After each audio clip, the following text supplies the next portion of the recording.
कृष्णं कमलपत्राक्षं पुण्यश्रवणकीर्तनं वासुदेवं जगद्योनिं नौमि नारायणं हरिम्। శ్రీకైవల్యపదంబు చేరుటకునై చింతించెదన్ లోకరక్షైకారంభకు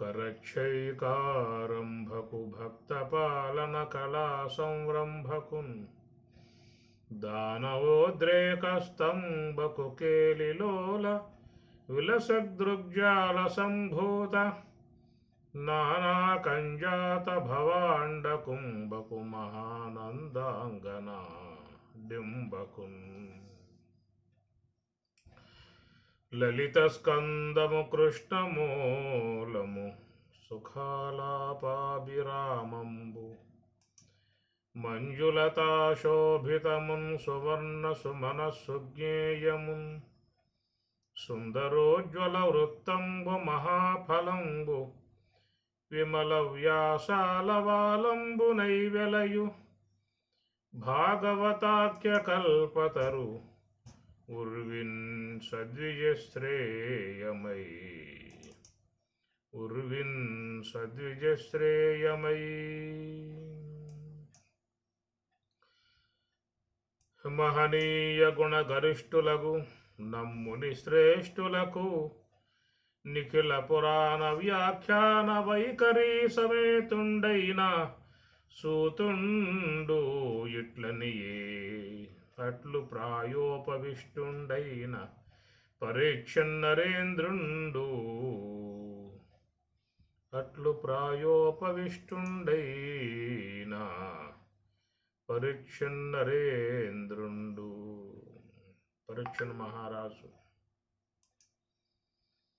మరి ఆయన చేసినటువంటి కార్యానికి ఏర్పడ్డటువంటి శాపం, మెలగుట సాలించి మీలిత నేత్రుడై శాంతుడై కూర్చుండి జడతలేక ప్రాణమనోబుద్ధి పంచేంద్రియంబులు బహిరంగ వీధుల బారనీక జాగరణాదిక స్థానత్రయము దాటి పరమమై ఉండెడి పదము తెలిసి బ్రహ్మభూతత్వ సంప్రాప్త విక్రయుడై శమీక మహర్షి ఆశ్రమానికి దప్పిక కొని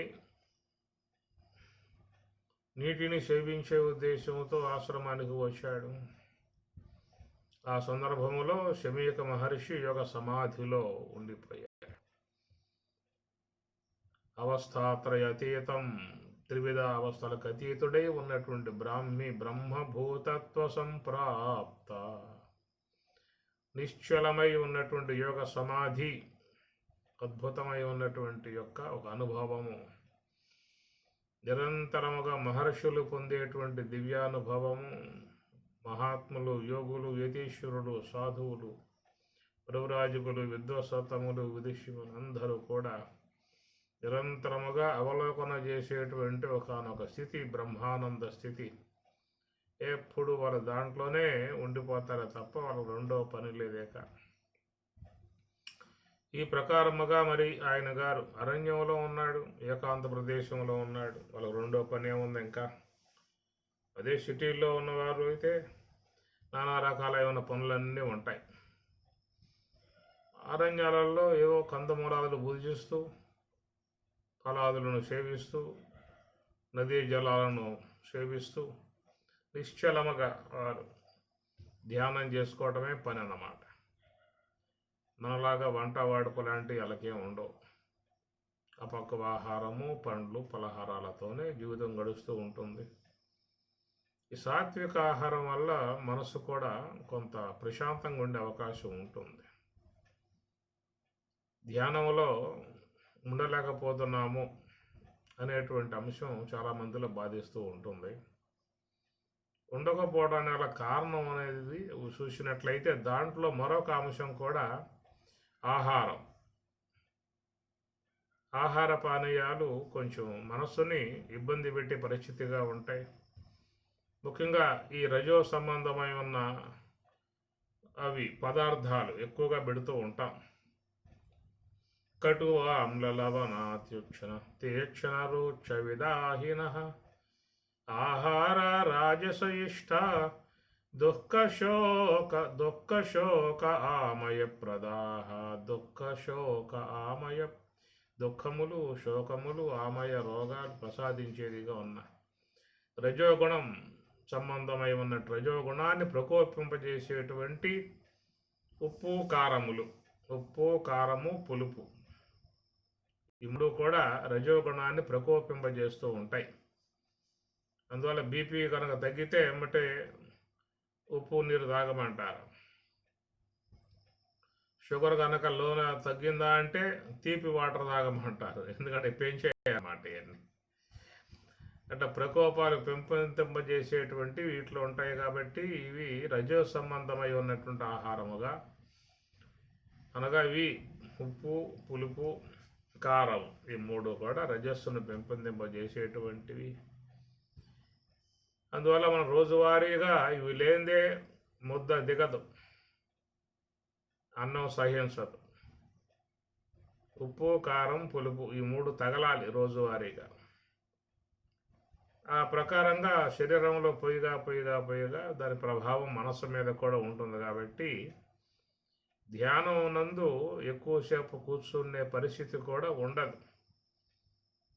మరి వన సంచారం చేసేటువంటి మునులు ఎందువల్ల వాళ్ళు ఎక్కువసేపు ధ్యానములో కూర్చోవటం అవుతుంది అన్న విషయం ఆలోచించినట్లయితే, కేవలం వాళ్ళు వృక్ష సంబంధమై ఉన్నటువంటి ఫలాలని భుజించటం కారణముగా వాళ్ళ మనసు ఎప్పుడూ కూడా ప్రసన్నముగా ప్రశాంతముగా నిర్మలముగా ఉంటుంది.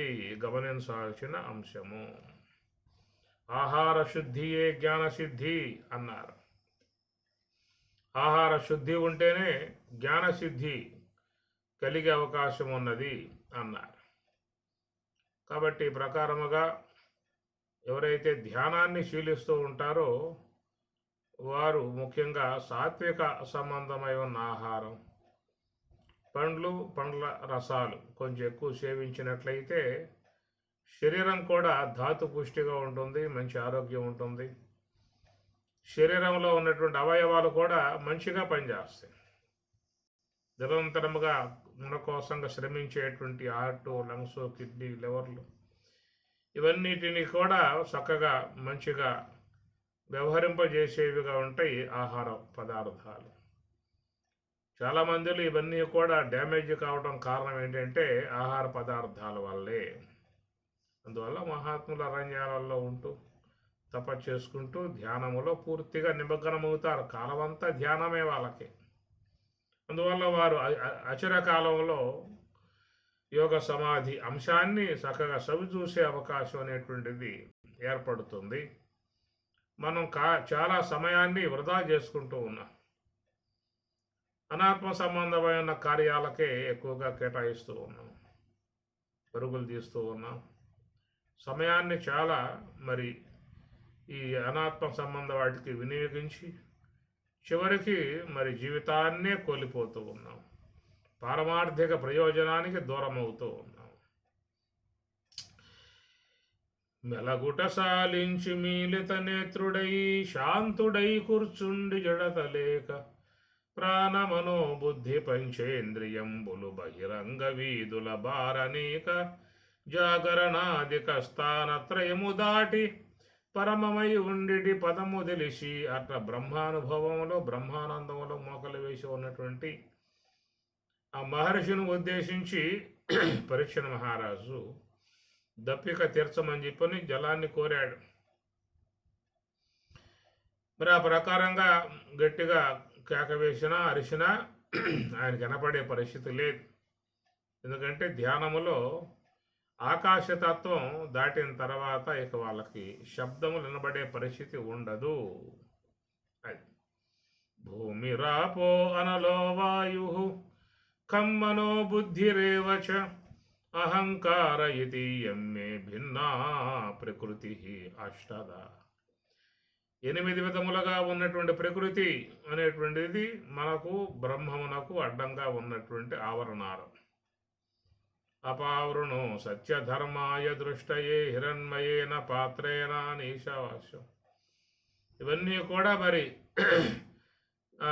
బ్రహ్మమునకు జీవునికి మధ్యలో ఏర్పడి ఉన్నటువంటి అష్ట ఆవరణములు అంటారు. అవి ధ్యానములో మాత్రమే వాట్లను తొలగింపజేసుకోవటం జరుగుతుంది. ధ్యానం చేసేటప్పుడు అతనికి పృథ్వీ సంబంధమై ఉన్న ఘ్రాణేంద్రియము, జల సంబంధమై ఉన్న జహ్వేంద్రియము, అగ్ని సంబంధమై ఉన్న నేత్రేంద్రియము, వాయు సంబంధమై ఉన్న త్వగేంద్రియం దాటినప్పుడు దేహస్పర్శ ఉండలేక దాన్ని తన్మయత్వము అంటారు. కనుక వాళ్ళకి దేహం యొక్క సంబంధ స్పర్శ ఉండలేక ఇక ఆ తర్వాత ఆకాశ సంబంధమై ఉన్నటువంటి శబ్దమును కూడా వాళ్ళు దాటుతారు. అది దాటినప్పుడు యోగ సమాధిలోకి వెళ్ళిపోవటం అవుతుంది. అలాంటి నిశ్చల స్థితిలో బ్రహ్మమునందు నిరమై సర్వేంద్రియములను కూడా లయింపజేసి కేవలం బ్రహ్మానందములో ఉన్నటువంటి వారికి ఇక శబ్దం కూడా వినబడే పరిస్థితి ఉండదు. మనం ఎట్లయితే గాఢ సుషిప్తిలో ఉన్నప్పుడు ఎవరు ఎట్లా మాట్లాడుకుంటూ ఉన్నా కేకలేస్తూ వినపడదో, అలాగా యోగ సమాధి గాఢ సమాధి, గాఢ నిద్ర అన్నాం, దాన్ని గాఢ సమాధి అంటాం. కాబట్టి అంటే గాఢ సమాధిలో మునిగిపోయి ఉన్నటువంటి వారికి శబ్దములు కూడా వినపడని స్థాయికి వెళ్ళిపోతారు. కేవలం బ్రహ్మభూతత్వ సంప్రాప్త విక్రయుడై అక్కడ ఈ పంచభూత వాటి సంబంధ ఇంద్రియాలు లేవేక, అందువల్ల కేవలం బ్రహ్మము యొక్క స్వరూపమునందే ఉండిపోతారు. కాబట్టి గట్టిగా అరిశాడు. ఆ విధంగా మరి పరీక్షణ మహారాజు నీటి కోసమై ఆ మహర్షిని ప్రార్థించాడు, చేశాడు, అరిశాడు, ఏదో చేశాడు. యోగ సమాధిలో ఉన్నటువంటి యొక్క తనకు ఏమీ కూడా తెలియని స్థితిగా ఉన్నది. చివరికి మహా ఆవేశానికి గురయ్యాడు ఈ ప్రభువుల వారు. కారణం ఏంటంటే సమస్త రాజ్య పరిపాలన చేస్తున్నాడు.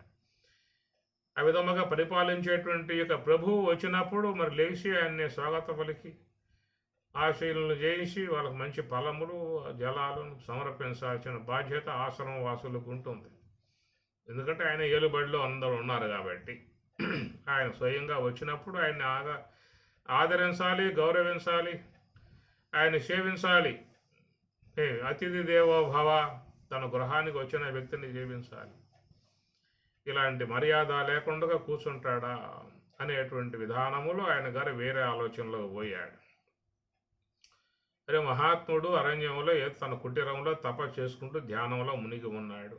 ధ్యాన సమాధిలోకి వెళ్ళి ఉంటాడు కనుక అతను వినపడటం లేదు అనేటువంటి విషయముగా కొంత ఆలోచన చేయాల్సి ఉంటుంది. అది కానీ అది ఆలోచన చేసేటువంటి అవకాశం ఉండదు ఒక్కో సందర్భంలో. ఎందుకంటే ఆయన బాగా అరణ్యంలో తిరిగి తిరిగి తిరిగి ఒంటరి వాడై విసిగి వేసారి ఉన్నాడు. ఆకలి దప్పులతో బాధింపబడుతూ ఉన్నాడు. ఆశ్రయాన్ని కోరే విధానంగా ఉన్నాడు. వికల చిత్తుడై ఉన్నటువంటి పరిస్థితి. అలాంటి పరిస్థితి వచ్చినప్పుడు ఎవరైనా సంయమనం కోల్పోయేటువంటి విధానం ఉంటుంది. మనం కూడా గృహంలో ఉన్నప్పుడు ఆ గృహ కార్యాలలో కొన్ని సందర్భాలలో ఆవేశాలకు గురై బాగా అరవటం కేకలు చేస్తూ ఉంటారు. కొద్దిసేపు అయిన తర్వాత ఆవేశము తగ్గిపోయిన తర్వాత మళ్ళీ ఆలోచన ఏర్పడి శాంతమూర్తులై అరే మనం ఎంత తొందరపడ్డాము, ఎంత విధానంగా వాళ్ళని మందలించాము, తిట్టాము, కొట్టబోయాము, ఎంత తప్పిదం చేశామని మళ్ళా ఆవేశం తగ్గిన తర్వాత వ్యక్తి మళ్ళీ ఆలోచనలో పడతాడు. ఇది సర్వసాధారణ లోకంలో అందరికీ కూడా కలిగేటువంటి యొక్క అనుభవాలే. అయితే ఆవేశం అనేటువంటిది వచ్చినప్పుడు అక్కడ సంయమనం కోల్పోతాడు, విచక్షణ కోల్పోతాడు, విజ్ఞానం కోల్పోతాడు. ఆలోచన కూడా అతను సరిగ్గా చేసే అవకాశాలు ఉండవు. ఉద్వేగం, అది మహా ఉద్వేగం వచ్చేస్తుంది అప్పుడు ఆ సందర్భాలలో. బుద్ధి నాశాత్ ప్రణశ్యతి అని భగవద్గీత చెబుతూ ఉన్నది.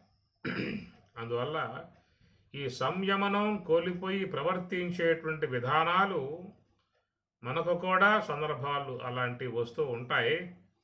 అలాంటి సందర్భాలలో కొంచెం తమాయించుకోవాలి, కొంచెం ఆగాలి.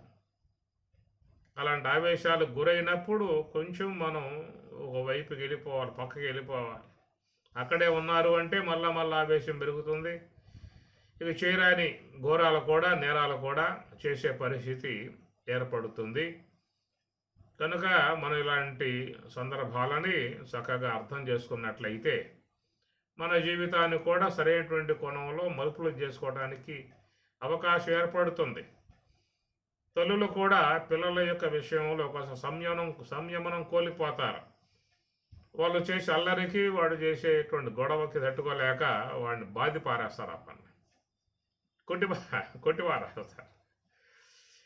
ఎంత కొట్టేసి ఆయన పక్కన తోసి పారేసి లోనకి వెళ్తారు. అట్లా కాసేపు కూర్చున్నారా, పడుకున్నారా, లేచారా, ఎంబటే వాళ్ళ తప్పిదం తెలుస్తుంది. అరేరే ఎంత ఆవేశపడ్డాను, వాడు అల్లరి చేస్తాడు, పిల్లగాడు కదా, గొడవ చేయటం సహజం. మనం ఆవేశంలో సంయమనం కోల్పోతే ఎట్లా? ఆ కొట్టేటువంటి కొట్టడలలో ఏదన్నా మరి జరిగితే ఏం కావాలి అనే విధాలుగా గృహంలో సాధారణంగా ఇలాంటి సందర్భాలు వస్తూ ఉంటాయి. పిల్లల విషయంలో తల్లులకు వస్తూ ఉంటాయి, తండ్రులకు వస్తూ ఉంటాయి. అట్లా కొన్ని సందర్భాలలో ఆవేశాలకు గురై ఇతరుల మీద కూడా పోయే పరిస్థితులు ఏర్పడుతూ ఉంటాయి. ఇవన్నీ కూడా ఎంత అనర్థానికి దోవతీస్తాయని చెప్పానంటే, ఆయన తన సంయమనం కోల్పోయాడు, వివేకాన్ని కోల్పోయాడు. మనం చేస్తున్న పని ఎలాంటిదో కూడా తెలియకుండా తనకున్నటువంటి యొక్క ఆవేశాన్ని, అక్కసుని తీర్చుకోవటానికి ఏం చేశాడు, అటు ఇటు చూశాడు. ఏం చేయాలి, పిలిస్తే లేకోవటం లేదు. ఇంత ప్రభువును వచ్చాను, తన ఆశ్రమానికి వచ్చాను, ఆ మాత్రం మర్యాద లేకుండా, అతిథి గౌరవం లేకుండా కూర్చుంటాడా? కళ్ళు మూసుకొని కూర్చున్నాడు. ఎంత కపట విధానంగా చేస్తూ ఉన్నాడు, ఏదో ఎక్కడికో పోయినట్లుగా అని చాలా ఆయన అనేక భావాలు లోపల కలిగి చివరికి ఆయన మీద ఏదో ఒక విషయం చేయాలి కాబట్టి దగ్గరలో ఉన్న చనిపోయి పడి ఉన్నటువంటి సర్పాన్ని పట్టుకొచ్చి ఆయన మెడలో పడేశాడు ఆ పని. ఇక దాంతో వాడిని కొంచెం అక్కసు తీరింది. అకారణంగా ఏర్పడినటువంటి ఆవేశం అది. ఆయన ఏదో అన్నాడా, ఏదన్నా చేశాడా, తిట్టాడా, కొట్టాడా, ఏమి లేదు కదా. ఏదన్నా చేసి ఉంటే దాని మీద ఆవేశపడటమో, కోపగించుకోవటమో, ఏదైనా చేయటం జరగాల్సి ఉంటుంది. ఆయన అంటే నిశ్చలంగా యోగ సమాధిలో, ధ్యానంలో ఉండిపోయిన వ్యక్తి. ఆయన ఆశ్రమాన్ని నువ్వు పోయావు, నీ వద్దకు ఆయన రాలేదు. ఆయన ఇంటికి నువ్వు పోయి ఆయన మీద నీ ప్రతాపం చూపిస్తే, నేను ప్రభువు, నీ రాజుని, నీ రాచరికం నీ గ్రామాల్లో ఉంటుంది, పట్టణాల్లో ఉంటుంది. నీ పట్టణంలోని ప్రజలు నీ యొక్క ఆశ్రయంలో జీవిస్తున్నారు కాబట్టి ఆ పునులు గట్టి కాబట్టి వాళ్ళ మీద చూపించు నీ ప్రతాపాలు ఏమైనా ఉంటే. అసలు నీ యొక్క విధానం ఎక్కడ అరణ్యాలలో చెట్ల కింద, పుట్ల కింద, నదీ జలాలు సేవిస్తూ, వృక్ష ఫలాలు భుజిస్తూ, ఏదో వారి పాటికి వారు తప చేసుకునేటువంటి వాళ్ళ జోలికి నువ్వు పోయి వాళ్ళు తప చేసుకుంటూ ఉంటే ఎక్కడో చచ్చిపడి ఉన్న సర్పాన్ని తీసుకొచ్చి ఆయన మెడలో పడేసి, అదొక విధమైనటువంటి యొక్క తృప్తి అన్నమాట మానవుడికి. చేయగలిగింది ఏమి లేకపోతే ఏదో చేస్తాడు, దాని తృప్తి పడతాడు. ఓడక ఇంటి కోపున మృతోరగమున్ కొని వచ్చి మారు మాటాడకయున్న మజ్జన కొనం సతలంబునన్ పెట్టి దుర్మద క్రీడ జరించు రాజు ఒడ్డిన నైన జచ్చువో ఏడవనాడు తక్షక పణీంద్ర విషానల హేతి సంహతిన్ ఓడక వింటి కోపున మృతోరగమున్గును వచ్చి మారు మాటాడకయున్న మజ్జన కొనం సతలంబునన్ పెట్టి దుర్మద క్రీడ చరించు. ఆ ధనస్సు ఉన్నది కదా, ఆ ధనస్సు దాని కొన భాగంతో ఆ సర్పాన్ని, దందశోకం చచ్చిపడి ఉన్నటువంటి ఒక పాము, దాన్ని తీసుకొచ్చి చేత్తో ముట్టుకోవాలి. ధనస్సు ఉంది కదా, ఆ ధనస్సుతోనే దాన్ని తీసుకొచ్చి అట్లా తప చేసుకుంటూ నిశ్చల యోగ సమాధిలో ఉన్నటువంటి ఆయన మెడలో పడేశాడు. అది ఎందుకు, వీడేదో తప చేస్తున్నట్లుగా కూర్చున్నాడు, నటన చేస్తూ ఉన్నాడు. నన్ను వచ్చినా గమనించకుండా ఉన్నాడు, మర్యాద లేకుండా ప్రవర్తిస్తూ ఉన్నాడు అనేటువంటి ఒక కోపావేశం అన్నమాట. ఆయన యోగ సమాధిలో ఉండిపోయాడు. ఇప్పుడు మనం కూడా ధ్యానం చేస్తూ ఉంటాం కదా. ధ్యానం చేస్తూ ఉన్నప్పుడు ఎవరైనా వచ్చి కేక వేస్తారు, ఇంటి ముందు నిలబడి, ఫలానా సుబ్బయ్య గారు అని కేక వేస్తారు. లోన ఉన్నటువంటి ధ్యానం చేసుకునే వానికి మాట వినపడుతుంది. వినపడ్డటువంటి యొక్క మాట ఈయన ఎమ్మట లేచామనుకో, వాళ్ళు ఏమనుకుంటారు, పిలవగాలి పిలవగాలు లేచాడు, ఈ ధ్యానంలోకి ఎక్కడ పోయాడు వీడు అని అనుకుంటారేమో అని చెప్పేసి అని అతడు లేగోడు అనమాట. లెగిస్తే అవమానం, ధ్యానం అని చెప్పి అంటారే అనుమానం. అయితే వాడు వచ్చినటువంటి అప్పు ఇవ్వడానికి వచ్చాడేమో, వెళ్ళిపోతే మళ్ళీ అప్పు కాస్త రాదేమో, లోపల శంకలు ఉంటాయి మళ్ళీ. ఒకవేళ ఆ విధంగా పిలిచినప్పుడు పిలుపు విన్నటువంటి విధానం నుంచి లెగవలేని పరిస్థితి కొంత ఉంటుంది. ధ్యానంలో వచ్చే విధానం అది మామూలుగా. ఎప్పుడైతే మనస్సు అనేది బాగా అంతర్ముఖం అయ్యిందో, నిశ్చల స్థితికి వెళ్ళిపోయిందో, తన్మయ స్థితికి వెళ్ళిపోయిందో, లోన మనస్సుని ఆ ఆత్మ యొక్క శక్తి పట్టేస్తుంది. అట్లాగే అదొక ధ్యాన స్థితి ఉన్నది. అలాగా తన్మయ స్థితికి వెళ్ళిపోతాడు. అట్లాగే స్తబ్దత ఏర్పడుతుంది. వానికి ఇక బయటికి రావాలనేటువంటి తలంపు కూడా ఉండదు. ఒకవేళ వచ్చినా లెగవటానికి కూడా అది ఒప్పుకోదు, ధ్యానం ఒప్పుకోదు. ధ్యానాన్ని ధ్యానమే చేయించే స్థితి అనేటువంటిది వస్తుంది. శుద్ధాంతఃకరణం గలవారికి ఎమ్మటే ఆ స్థితి అట్లాగా వచ్చేస్తుంది. ఎంచేపు కూర్చున్నా కానీ నిశ్చల స్థితిలో అట్లాగే ఉండిపోయే విధానం ఉంటుంది. అలాంటిది రావటం వాళ్ళ అదృష్టం, పూర్వజన్మ పుణ్యఫలం, ఈ జన్మలో చేసుకున్న పుణ్యం. అది రావాలే కానీ చాలా సర్వోన్నతమై ఉన్నటువంటి విధానం. ఎల్లవారి కబ్బదు ఆ ఉత్తమ దశ కలిగిన విద్వత్తుడు గాఢ దుర్లభుడు ఎల్లవారి కబ్బదు అని భాగవతమే చెబుతుంది. ఎల్లవారి కబ్బదు అంటే అలాంటి ఆ స్థితి అనేది చాలా గొప్ప విధానము. అది రాగలిగితే వాళ్ళు ధన్యులు, పుణ్యాత్ములు. ఆ ప్రకారంగా మరి చూసినట్లయితే మరి ఆయన గారు యోగ సమాధికి వెళ్ళిపోయి ఉన్నాడు. బ్రహ్మజ్ఞాని, బ్రహ్మవేత్త, బ్రహ్మవిద్వర. అలాంటి ఆ స్థితిలో ఉన్నటువంటి వారిని మనం ఏమీ కూడా చేయకూడదు. ఏదైనా చేస్తే ఉపకారం చేయి, దండం పెట్టు, దశకం పెట్టు, దర్శనం పెట్టు, సాష్టాంగ నమస్కారం చేయి.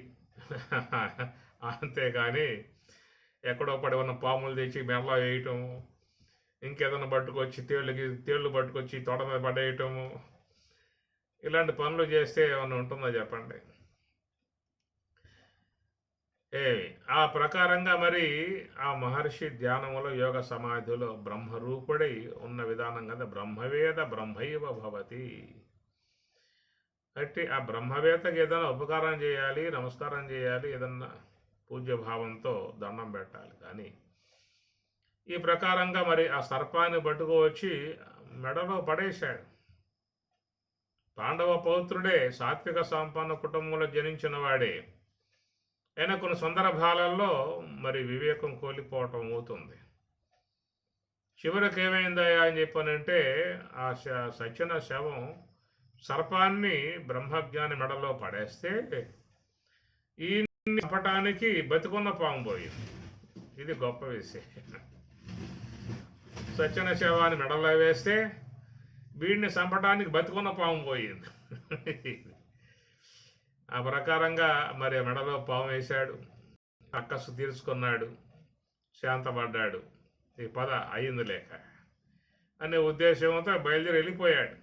వెళ్ళిపోయిన తర్వాత తన కుమారుడు శృంగి తన మిత్రులతో, స్నేహితులతో ఆశ్రమానికి వచ్చాడు. వస్తే ఎక్కడ తండ్రి యొక్క మెడలో సర్ప పాము శవం ఎలాడుతూ ఉన్నది. ఓడక ఇంటి కోపున మృతోరగమున్కొని వచ్చి మారు మాటాడకయున్న మజ్జనకు అంశతలంబునన్ దుర్మద క్రీడ చెరింసు రాజు హరకేశబులడ్డిన పైన దచ్చుడో ఏడవ నాడు తక్షక పణీంద్ర విషానల హేతి సంహతిన్. సురంగి తన మిత్రులతో వచ్చినప్పుడు ఆశ్రమంలో అక్కడక్కడ ఉన్న పిల్లకాయలు ఆ రాజు రావటము, ఆయన గారు ఆవేశానికి గుర కావటము, ఆవేశంలో సర్పాన్ని పట్టుకు వచ్చి తన మెడలో వేయటము, వెళ్ళిపోవటం అంతా చూశారు కొంతమంది పిల్లకాయలు. ఆ విధంగా చూసిన సన్నివేశాన్ని సురంగి శమీక మహర్షి యొక్క పుత్రుడు ఆయన రాగానే ఆయనకు విషయం చెప్పారు. ఇట్లాగా పలానా రాజుగారు వచ్చి ఏదో ఆశించి వచ్చినటువంటి వ్యక్తి తనకు కోరిక తీరకపోవడంతో ఆవేశానికి గురై సర్పశవం పట్టుకొచ్చి మీ తండ్రి గారి మెడలో వేశారనే విషయాన్ని చెప్పగా ఒక్కసారి ఈయన కూడా ఆవేశానికి గురయ్యాడు, సురంగి కూడా. ఎందువల్లంటే వాడు మంచి ఒక వయసులో ఉన్నాడు, వాడు తపస్సంపన్నుడే, ముని బాలుడు కనుక ఓడక ఇంటి కోపున మృతోరగమున్ కొని వచ్చి మారు మాటాడకయున్న మజ్జనకు అంశతలంబునన్. ఏ ఒక రాజు అయితే ఈ ప్రకారంగా మా తండ్రి వారి మరి ఆ మెడలో సర్పశవం పడవేశాడో అదే ప్రకారముగా 7వ నాటికి ఆయన కూడా సర్ప కాటుకు గురై చనిపోగాక హరకేశవులడ్డెనైన జత్సువో 7వ నాడు తక్షక పణీంద్ర విషానలహేతి సంహతిన్. హరకేశవులడ్డిన హరిహరాదులు కూడా అడ్డమైనప్పటికీ కూడా ఈ శాపం అమోఘం కాబట్టి ఆ సర్పం వచ్చి ఆయన కాటేసే తీరుతుంది అనే విధానంగా ఆయన శపించాడు. ఆ శాపం మరి ఆ విధంగా పెట్టిన తర్వాత శమీక మహర్షి ఆ తపస్సు నుంచి కొద్దిసేపటికి ఉత్థానావస్థకు రావటము, ఆ ప్రకారంగా తపస్సు చేస్తూ ఉండగా మరి రాజ్య పరిపాలన చేసినటువంటి పరీక్షణ మహారాజు వచ్చిన విషయము, ఆ ప్రకారంగా ఆయన మెడలో సర్పం వేసిన విషయము, దానికి కోపగించుకుని సొంగి చెప్పించిన విషయం అంతా కూడా విన్నటువంటి వాడై బాధపడ్డాడు. శమీక మహర్షి బాధపడ్డాడు. ఏదో మహానుభావుడు రాజ్య పరిపాలన చేస్తూ ఉన్నాడు, ఆయన అరణ్య వేటకై వచ్చి ఉంటాడు, మన ఆశ్రమానికి వచ్చి ఉంటాడు, మనం ఆదరించాల్సి ఉంటుంది, గౌరవించాల్సి ఉంటుంది, ఆయన దప్పిక తెరిచి ఆహార పనులు పెట్టి సేవించాల్సి ఉంటుంది. అలాంటి యొక్క వ్యక్తిని మనం తొందరపడి సేవించటం ధర్మమా అని చెప్పని కొడుకు కూడా కొంత మందలింపు చేస్తాడు. ఇది ఒక సంయమనం అన్నమాట. తనకు అపకారం చేసిన వాళ్ళను కూడా ఉపకార భావనగా భావించటం తపో సంపన్నులకు ఉన్నటువంటి గొప్ప గుణం అది. ఆయన కోపగించుకోవాల. శమీక మహర్షి తనకు చేసినటువంటి అపచారాన్ని ఆయన గారు దానికి ఆయన రాజు పరిపాలన చేసే వ్యక్తి మన ప్రభువు ఆయన గారు మంచిగానే భావించిన విధానం, తన కొడుకును మందలించి తన కుమారుడు పరీక్షణ మహారాజుకి ఏ శాపమునైతే ఇచ్చాడో మరి ఆ శాపం అమోఘం కాబట్టి ఎమ్మటే తన ఆశ్రమంలో ఉన్నటువంటి వాళ్ళను పంపి పరీక్షణ మహారాజుకు ఆ వృత్తాంతం అందిస్తాడు. ఇట్లా మా కుమారుడు తొందరపడి మిమ్మల్ని శపించాడు కాబట్టి మీరు జాగ్రత్తగా ఉండండి, మీ యొక్క ఏర్పాట్లు మీరు చేసుకోండి అని చెప్పేసి ఆ వృత్తాంతం కూడా శమీక మహర్షి ఆయనకి రాజుగారికి పంపటం జరుగుతుంది. ఏటికి వేటబోజితి మునీంద్రుడు గాఢ సమాధి నుండగా నేటికి తద్భుజాగ్రమును నేసితి సర్పశవంబు తెచ్చి నేటికి పాప సాహసములి క్రియ చేసితి దైవయోగము దాటగరాదు వేగిరమ తద్యము కీడు జనించు ఘోరమై ఏటికి వేటబోయితి. మన ఎందుకు ఏటగా పోవాలి? ఒకవేళ పోతిము ఎందుకు ఆయన ఆశ్రమానికి పోవాలి? ఒకవేళ పోయి పో అని యోగ సమాధిలో ఉండగా నమస్కారం చేసుకుని రావాలి కానీ ఆయన మీద కోపం తెచ్చుకోవటం ఎందుకు? అలా కోపం వచ్చిందనుకో, దగ్గర ఉన్నటువంటి యొక్క సర్పశవం తీసుకుపోయి ఆయన మెడలో ఎందుకు వేయాలి? ఈ విధముగా మనిషికి కలిగేటువంటి ఒక పశ్చాత్తాపాలు జీవితంలో ఉంటాయి. ఎప్పుడంటే ఆవేశం తగ్గిపోయాక ఇవన్నీ బయటపడతాయి అన్నమాట. ఆవేశంలో ఈయన కనపడసావు. కాబట్టి ఉద్వేగాలు అప్పుడు ఏం చేయాలంటే మనం పక్కకి వెళ్ళిపోవాలి. ఇంట్లో వస్తే కోపతాపాలు, అమ్మగారి మీద అయితే ఒకసారిగా వీర విహారం చేసేవాళ్ళు ఉంటారు. అలాంటి సందర్భం వచ్చినప్పుడు కొంచెం బయటికి వెళ్ళిపోవాలి. ఎక్కడో షాపుకు పో, లేదా టీ అంగడికి పో, ఒక టీ తాగు, ఇంకేదైనా చేసుకో, ఇంట్లో ఉండమాక. అదే ఆవేశం అమ్మగారికి వస్తే ఏమవుతుంది చెప్పండి?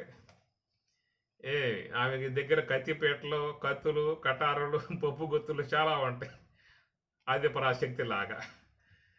అందుచేత ఆవేశాలు రావటం సహజము. వివేకం కోల్పోతాం.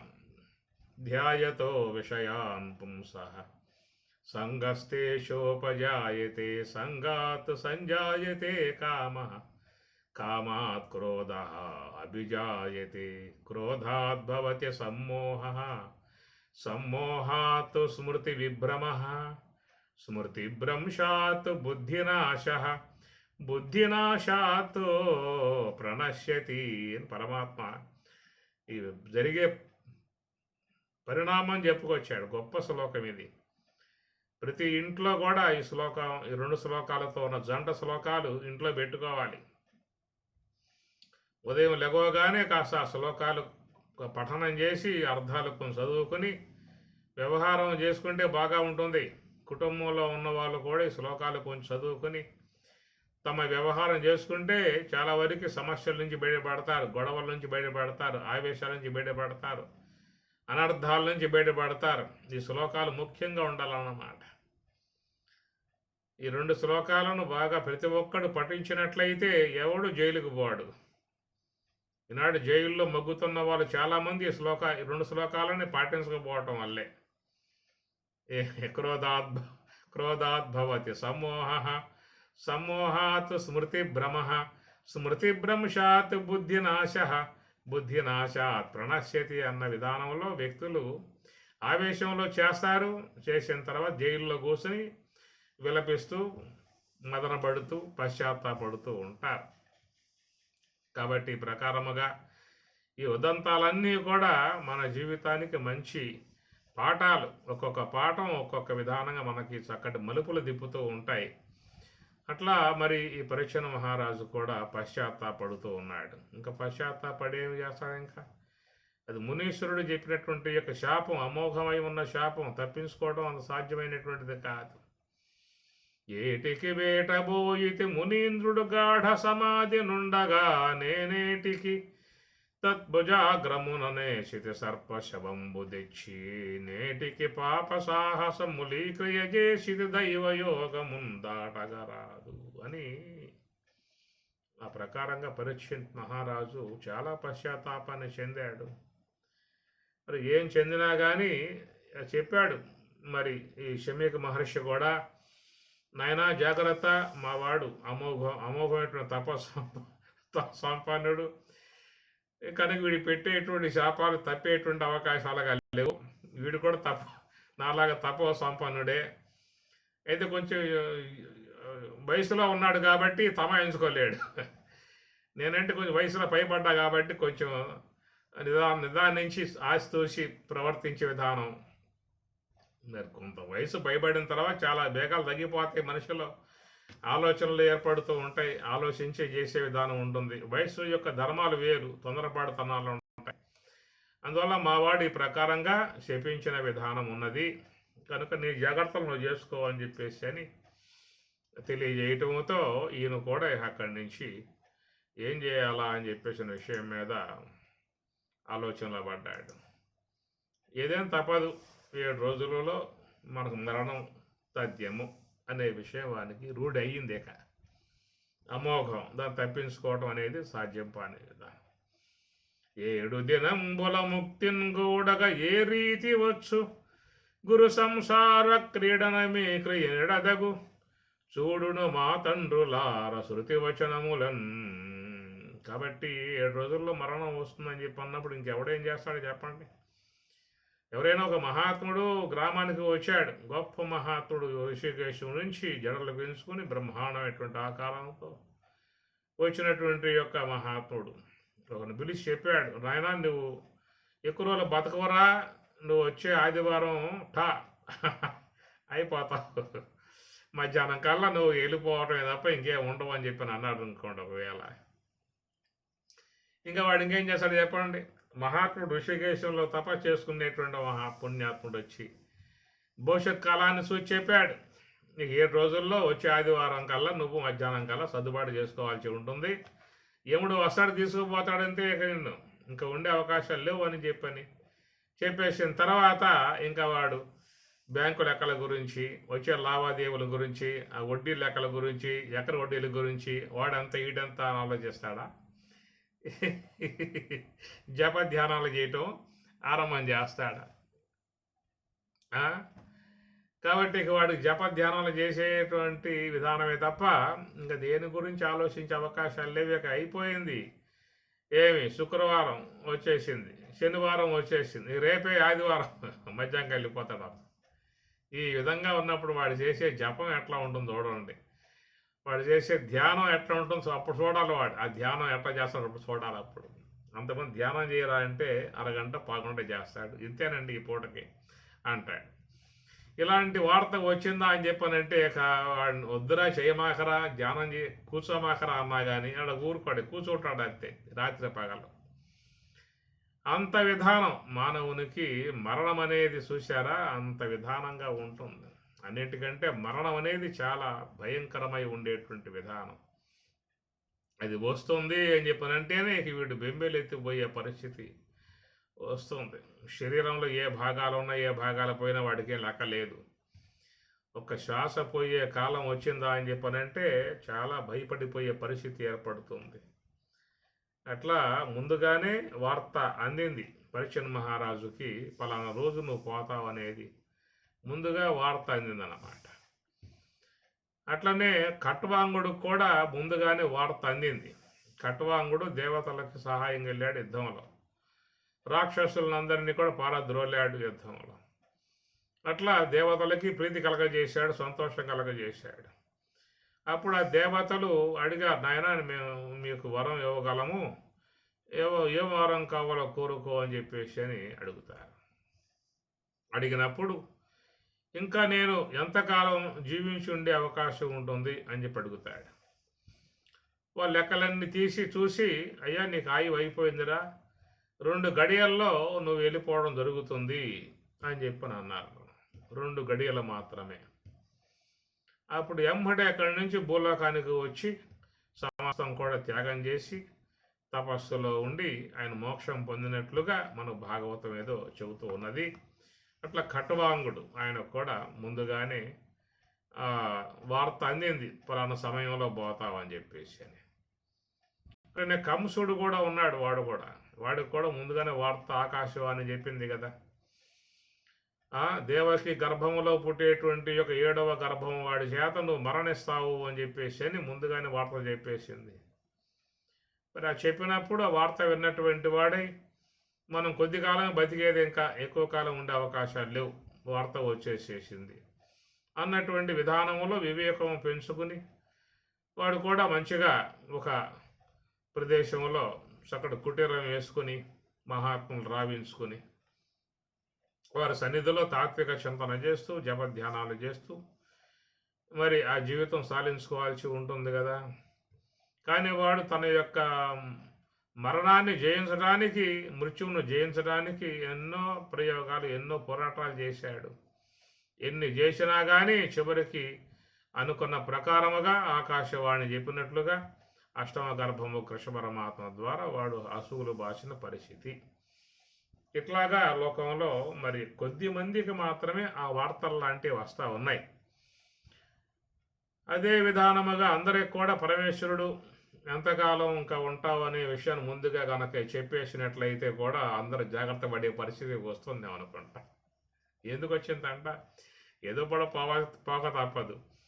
ఆ పోయేది ఏదో నైనా ఇంక నువ్వు 6 నెలలు మాత్రం ఉంటారా, పలానా నెలలో పలానా రోజున పలానా మధ్యాహ్నం పూట నీకు లగ్నం ఉన్నది, లగ్నం ముహూర్తం మృత్యు ముహూర్తం ఉన్నది అని చెప్పిన కనుక చెప్పి పారేస్తే పోతుంది కదా, ఎందుకు గొడవ లేకుండా. ఏదో కాసే కొద్ది కాలంలో జపధ్యానాలు ఏదో బాగా ప్రశాంతంగా చేసుకుని ఎవరితో గొడవలు లేకుండా, ఇంతకుముందు ఎవరితో వైరాలున్నా, ద్వేషాలున్నా, ఇతరులతో కొట్లాటలున్నా, విరోధాలున్నా పలక్కుండగా ఉండే జీవితం చాలా ఉంటాయి. వాళ్ళని వీళ్ళని తిట్టి ఉండవచ్చు, కొట్టి ఉండవచ్చు, డబ్బులు తీసుకుని విరోధాలు పెంపొందించుకొని ఉండవచ్చు, అయిన వాళ్ళతో దగ్గర వాళ్ళతో బంధువులతో దూర ఎడమొఖం పెడమొఖాలుగా ఉండవచ్చు. ఈ మొత్తం పోతాయి. ఈ వార్తలను రాగలిగితే ఇక సాగు పోతా ఉన్నాం మనకెందుకు ఈ వైరాలని చెప్పేసి అని అంతకుముందు ఎవరెవరైతే వైరాలు ఉన్నాయో వాళ్ళందరూ పిలిపించుకుని సాగబంతిగా కూర్చొని సంతర్పణ పెట్టుకుని నాయన క్షమించండ్రా, ఏదో జీవితం అన్నాను, కొట్టాను, తిట్టాను, ఏదో చేశాను, మన్నించండి, ఇక నేను ఉండబోయేది 4 రోజులు మాత్రమే అని ఇట్లాగా వ్యక్తులలో ఒక మార్పు కూడా వచ్చే అవకాశాలు లాంటివి కూడా ఉంటాయి. ఈ వార్తలు సాధారణంగా ప్రకృతి మాత సర్వేశ్వరుడు ముందుగా ఇచ్చే విధానాన్ని పెట్టుకోవాలా. ఎందువలన పెట్టుకుంటే కూడా తంటాలు కొన్ని వస్తాయి. ఏంటంటే ఇక నువ్వు పలానా వచ్చే వారం ఆదివారం పూట పోతావురా అని చెప్పినట్లయితే అక్కడి నుంచి వాడు ఎదుర వాడు నిద్రపోడు, పక్కవాడు నిద్రపోనేవాడు, ఇలాంటివి కూడా ఉంటాయి. కాబట్టి అందువల్ల సర్వేశ్వరుడు కూడా ఆ విధంగా చెప్పి ఉండకపోవచ్చు. అదే పరీక్షణ మహారాజు లాంటి వాళ్ళంటే కొంచెం సాత్విక సంపన్నులు కాబట్టి పాండవ వంశంలో జనించారు కాబట్టి అలాంటి వాళ్ళకి వార్త చేరినట్లయితే వాళ్ళు కొంచెం ఆలోచించుకుని ఆ సమయం అన్నా కాస్త ధ్యానం చేసుకునే విధానంగా మహాత్ముల యొక్క సాన్నిధ్యంలో ఉండే విధానంగా చేసుకునేటువంటి విధానం మనం చూస్తున్నాం కదా భాగవతంలో. మరి పరీక్షణ మహారాజుకి వచ్చింది ముందుగా వార్త. అదే భాగవతంలో కట్వాంగ్ మహర్షి కూడా అదే వార్త ఆ భాగవతంలోనే వచ్చింది. అదే భాగవతంలో మరి కంసుడికి కూడా వార్త ముందుగానే వచ్చిన విధానం ముగ్గురికి భాగవతంలోనే తెలుస్తాయి అన్నమాట. ఒకడేమో పోరాటం చేశాడు, ఒకడేమో ఆరాటం మానుకుని మౌనంగా చక్కగా భగవద్ధ్యానం చేసుకుంటూ కట్వాంగుడు వెళ్ళిపోయాడు. మరొకడు మహాత్మును ముందు పెట్టుకుని 7 దినంబుల ముక్తిన్ గూడగా ఏ రీతి వచ్చు గురు సంసార క్రీడనమే క్రియ నిడదగు చూడు మా తండ్రులారా శృతి వచనములున్. ఆ ప్రకారంగా రాజ్యం అంతా కూడా తన కుమారునికి అప్పచెప్పేసి ఆయన ఇక రాజ్యం నువ్వు వేలుకోర, నాకు అవసరం లేదు అని చెప్పని ఆయన గారు గంగా సమీపమున్న గంగా తీరమునందు ఆ మహానుభావుడు మరి కూర్చొని మహాత్ములందరూ రాబించుకుని వాళ్ళ సన్నిధిలో సద్గోష్ఠి విచారణ సత్సంగ విధానము ఏర్పాటు చేసుకున్నాడు. తత్సంగత్వే నిస్సంగత్వం నిస్సంగత్వే నిర్మోహత్వం నిర్మోహత్వే నిశ్చలతత్వం నిశ్చలతత్వే జీవన్ముక్తి అన్నట్లుగా ఆయన మహాత్ముల సన్నిధిలో సత్సంగ కార్యక్రమం ఏర్పాటు చేసుకున్నాడు. ఏమి అట్లాగా మరి చూసినట్లయితే కొంత వయసు పైబడిన తర్వాత కూడా అందరూ ఇలాంటి మార్గాన్ని ఏర్పాటు చేసుకోవాల్సి ఉంటుంది. ఇంకా మనవాళ్ళు ముద్దు మనవాళ్ళు మనవరాండ్లు ముద్దు మనవరాండ్లు వడ్డీలు చక్కెర వడ్డీలు ఆ వడ్డీలు ఈ వడ్డీలకి చెప్పి ఎంతకాలం చూస్తా వాళ్ళని. ఇంకా మా మనవడి పెళ్ళి కావాలయ్యా, ఆ పెళ్ళి అయిన తర్వాత వెళ్ళిపోతాను, వాడు మన పెళ్ళి అవుతుంది, వాడికి ఒక బిడ్డ పడతాడు, మా ముందు మనవాడండి, వాడికి కూడా పెరిగి పెద్ద పెళ్ళి అయిన తర్వాత అప్పుడు పోతా అంటాడు. ఈ ప్రకారంగా ఈ మోహాలు పెంచుకుంటూ పెంచుకుంటూ పెంచుకుంటూ పోతే ఇంకేముంది చెప్పండి. కనుక ఏదో కలిగారు, పెంచావు, పెద్ద చేసావు, పిల్లలు చేసావు, ఇంటి వాళ్ళని చేసావు, వాళ్ళ బ్యాంకుల్లో కొన్ని కొన్ని లక్షలే జమ చేసావు, నాయన దండవరాయక మీ బతుకులు మా బతకండిరా, మీ బిడ్డలకు మీరు చూసుకునే బాధ్యత లేక నాకు అప్పచెప్ప మాకండి అన్న విధానంగా ఇక వాళ్ళకి దూరంగా వెళ్ళిపోయి ఎక్కడైనా ప్రశాంతముగా ఉండేటువంటి ఆశ్రమమో లేకపోతే మంచి ఒక ఆశ్రయమో కట్టుకొని ఆ విధంగా ఉన్న కాలాన్ని సద్వినియోగం చేసుకోవటం మానవత విలువలతో కూడి ఉన్నటువంటి ఓ ధర్మం. ఇంకెంతకాలం పెంచుకుంటూ పెంచుకుంటూ పెంచుకుంటూ పెంచుకుంటూ పెంచుకుంటూ పోవాలి. ఎందుకంటే ఈ కనే వాళ్ళు కూడా అప్పచెప్పేస్తారు, ఇద్దరు ఖాళీగా ఉన్నారు ఇంట్లో, ఆయాలను పెట్టుకుంటే వాళ్ళ డబ్బులు ఇవ్వాల్సి వస్తుందని చెప్పేసి అని వీళ్ళకి అప్పచెప్పేస్తారు వాళ్ళిద్దరిని కన్నటువంటి వాళ్ళు. వీళ్ళు వాళ్ళు లాలించడం, బుజ్జగించడం, వాళ్ళకి అన్ని సేవలు చేయటం, దీంతో గడిచిపోతూ ఉంటుంది. దాని మీద మోహాలు కూడా పెరుగుతూ ఉంటాయి.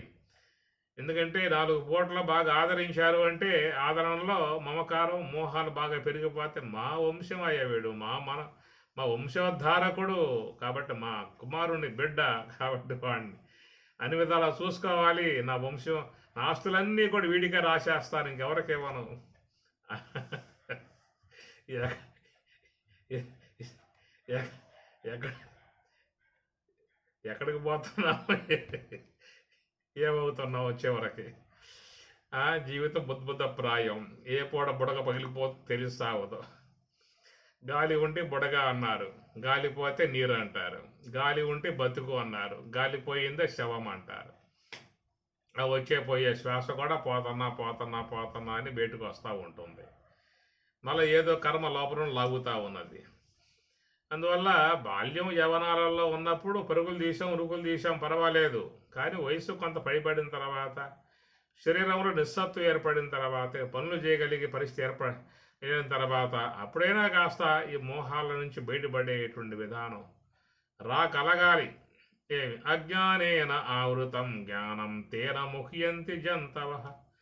అజ్ఞానేన ఆవృతం జ్ఞానం, అజ్ఞానం కప్పివేసిందట జ్ఞానాన్ని.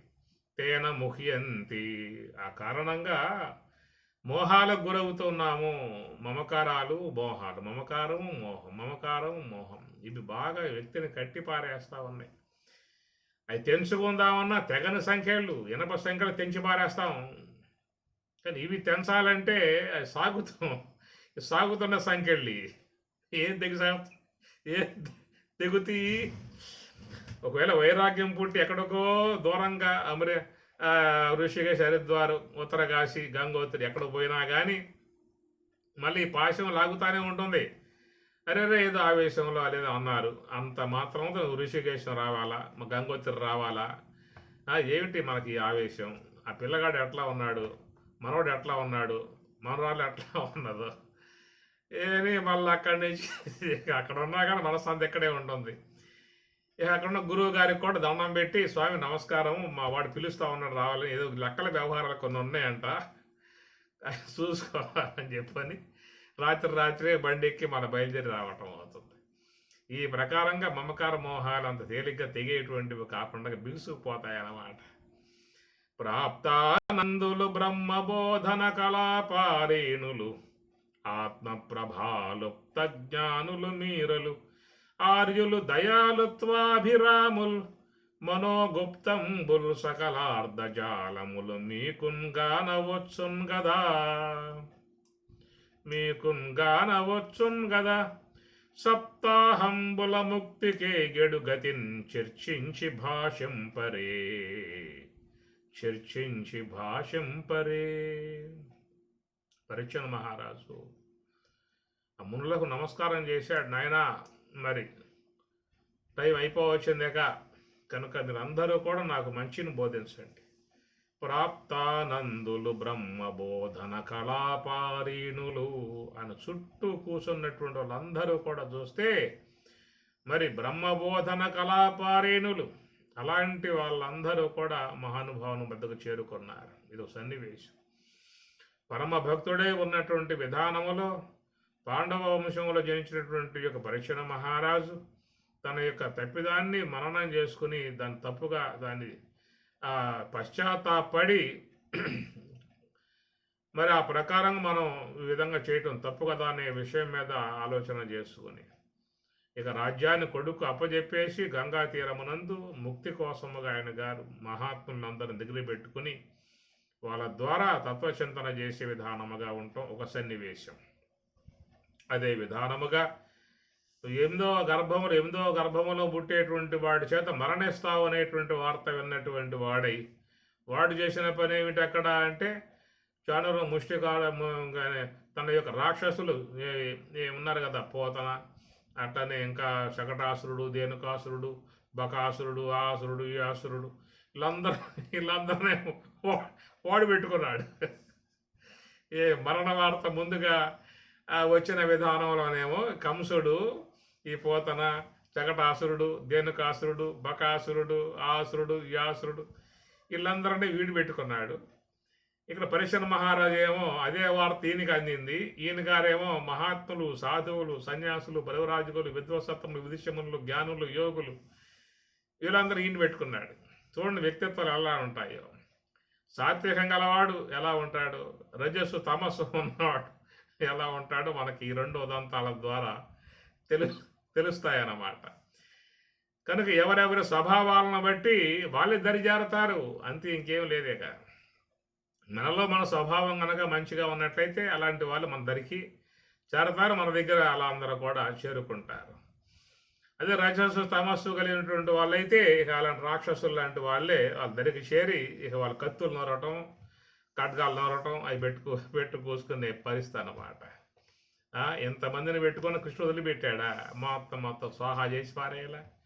ముందుగా పూతనతో బోని ఆరంభం చేశాడు కృష్ణ పరమాత్మల వారు చిన్నతనంలోని పోలదాగే వయసులోనే.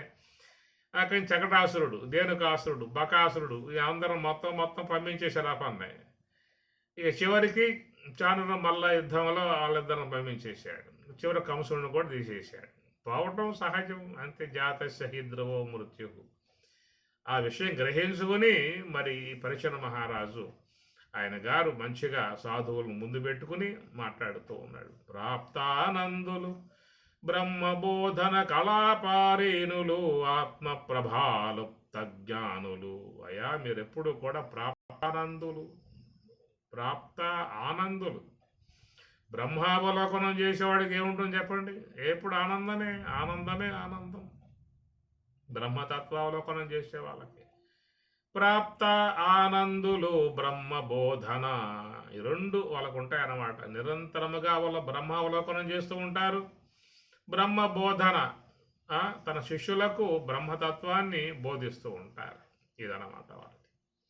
మచ్చిత్త మద్గత ప్రాణా బోధయంతః పరస్పరం కథయంతశ్చ మాం నిత్యం తుష్యంతి చ రమంతి చ.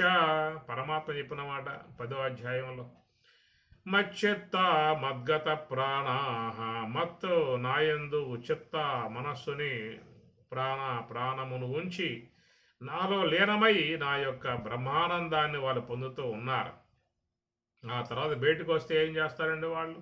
పరస్పరం బోధయంతః, ఈ తత్వజ్ఞాన సంబంధ అంశాలని వాళ్ళు బయట ఉన్నప్పుడు మాట్లాడుకుంటూ ఉంటారు.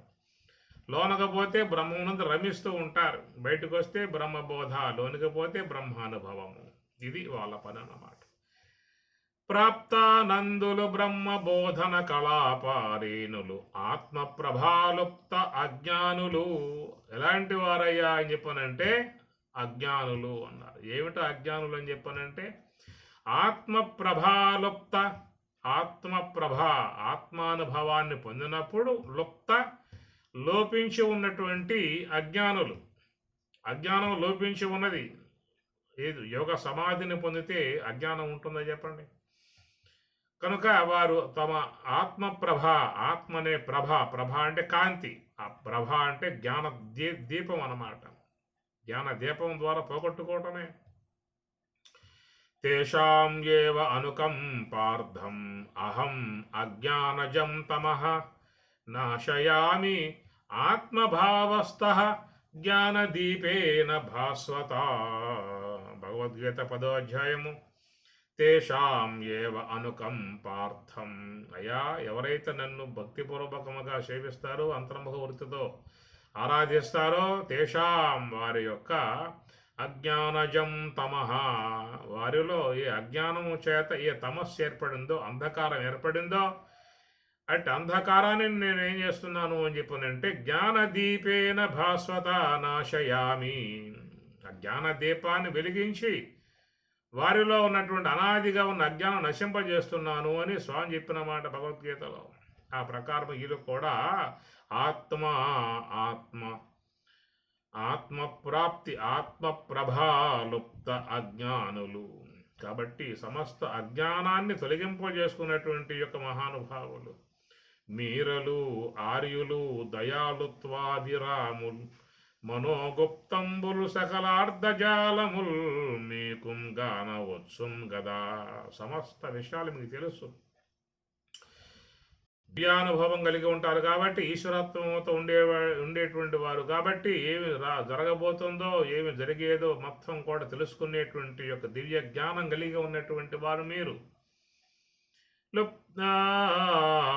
లుప్త్వాభిరాముల్ మనోగుప్తంబుల్ సకలార్థజాలములు మీకున్ గానవచ్చున్ గదా సప్తాహంబుల ముక్తికి గడుగతిని చర్చించి భాషంపరే. అయ్యా నాకున్నటువంటిది మొత్తం 7 రోజులు, 7 days అంతవరకు అన్నమాట. ఎవడైనా పోయి 7 daysలో పోవాలి. ఇంకా 8వ ఎక్కడుందని చెప్పండి. ఆదివారం తప్పించుకున్నాం అనుకో, సోమవారం పోతాం. సోమవారం తప్పించుకుంటే మంగళవారం పోతాం. మంగళవారం కాకపోతే బుధవారం పోతావు, లేదా గురువారం శుక్రవారం పోతావు, శనివారం పోతావు. ఏదో వారం పోవాల్సిందేక. 7 రోజుల్లో ఎవరైనా పోవాల్సిందే. ఆదివారం కాకపోతే సోమవారం, అది కాకపోతే మంగళవారం, లేదా బుధవారం, గురువారం, శుక్రవారం, శనివారం, మొత్తం 7 రోజులు అందరికీ ఉన్నది. 7 రోజుల్లో వెళ్ళిపోవాల్సి ఉంటుంది. సప్తాహంబుల ముక్తికే గడిగతిన్ చర్చించి భాషంపరే అని ఆ మహానుభావుడు తత్వజ్ఞానం ముందు పెట్టుకుని వాళ్ళతో చక్కగా విన్నవించుకొని తనకున్నటువంటి ఆ యొక్క ఆవేదన తెలియజేసుకొని నాకు ఎట్లాగా చేస్తే, ఏ విధంగా చేస్తే నాకు ఈ 7 రోజుల్లో ముక్తి ఏర్పడుతుందో నాకు అట్టి మార్గాన్ని మహానుభావులారా చెప్పండి అయ్యా అని చెప్పేసి నిదానంగా ఆయన కోరుకుంటూ ఉన్నాడు పరీక్షణ మహారాజు. ఓం సహనా భవతు సహనౌ భునత్తు సహ వీర్యం కరవావహై తేజస్వినావధీతమస్తు మా విద్విషావహై. ఓం శాంతి శాంతి శాంతి. హరి ఓం తత్సతు.